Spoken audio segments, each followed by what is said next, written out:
Thierry Ardisson et Audrey Crespo-Mara, l'amour, le mystère, et un palace au cœur de Montmartre.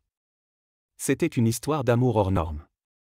Un conte moderne où l'amour rime avec mystère, et où chaque détail, du lieu de vie au choix des couleurs, dit quelque chose de plus profond. En 2009, Thierry Ardisson, l'homme en noir au verbe acerbe, croise le regard d'Audrey Crespo-Mara. Ce n'est pas seulement un coup de foudre. C'est une fascination.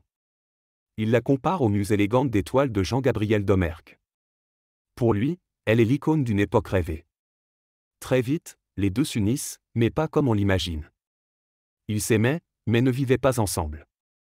Audrey habite à Montmartre, moi, je suis rue de Rivoli. On se voit tous les jours, mais on n'est pas obligé de se marcher sur les pieds dans la salle de bain, racontait Ardisson, avec ce franc-parler élégant qui faisait sa marque. Un choix de vie déroutant ? Peut-être. Mais pour eux, c'était la clé d'un amour préservé.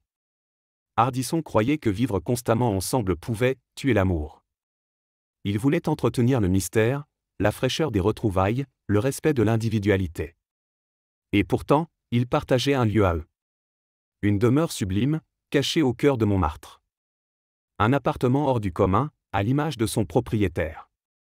Situé à seulement 2 rues de son ancien logement, le palace personnel d'Ardisson dans le 1er arrondissement de Paris détonnait par sa décoration audacieuse.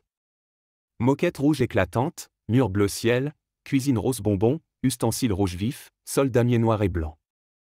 Un mélange d'époque, de provocation, de passion.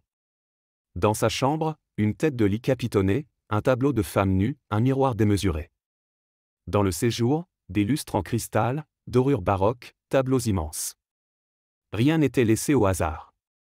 Chaque pièce était une mise en scène. Thierry Ardisson n'était pas seulement un homme de télé. Il était un metteur en scène du réel. Il scénarisait son quotidien, même dans la façon de vivre son couple. Même si parfois elle passe 4 jours à la maison, ce n'est pas pour ça qu'on va se taper dessus. Je trouve que c'est beaucoup plus respectueux, disait-il.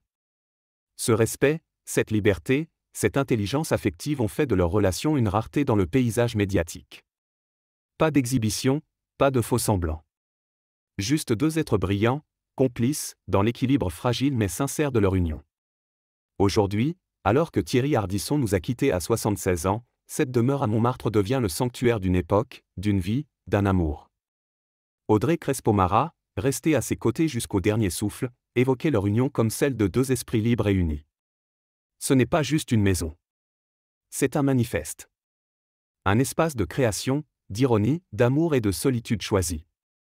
Un endroit où l'on vivait comme on pensait, en marge, mais en beauté.